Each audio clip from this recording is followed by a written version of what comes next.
যে কোনো প্রতিযোগিতামূলক পরীক্ষায় অর্থনৈতিক সমীক্ষা থেকে 1 মার্কের প্রশ্ন থাকেই।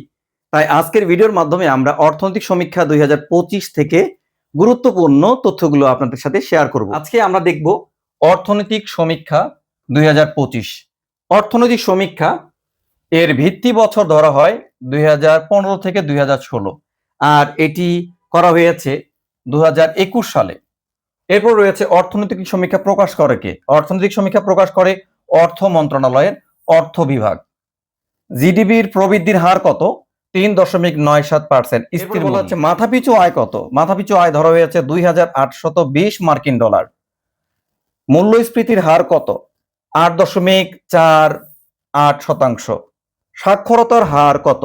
সাক্ষরতার হার হচ্ছে 77.9%। জনসংখ্যা কত? জনসংখ্যা হচ্ছে 17,22,80,000।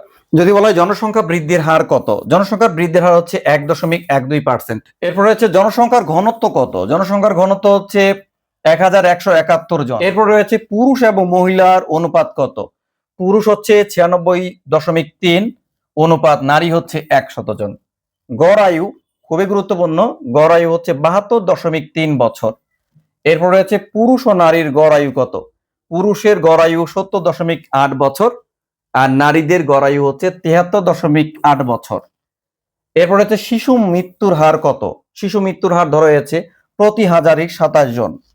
এরপর রয়েছে জিডিপিতে কৃষির অবদান কত? কৃষির অবদান হচ্ছে 10.94%। এরপর হচ্ছে জিডিপির শিল্পের অবদান কত? শিল্পের অবদান হচ্ছে 37.44%। এরপরে জিডিপিতে সেবা খাতের অবদান কত? 51.62%। বন্ধুরা, আজকের ভিডিওর মাধ্যমে অর্থনৈতিক সমীক্ষা একদম আপনাদের জন্য পানি করে দিলাম।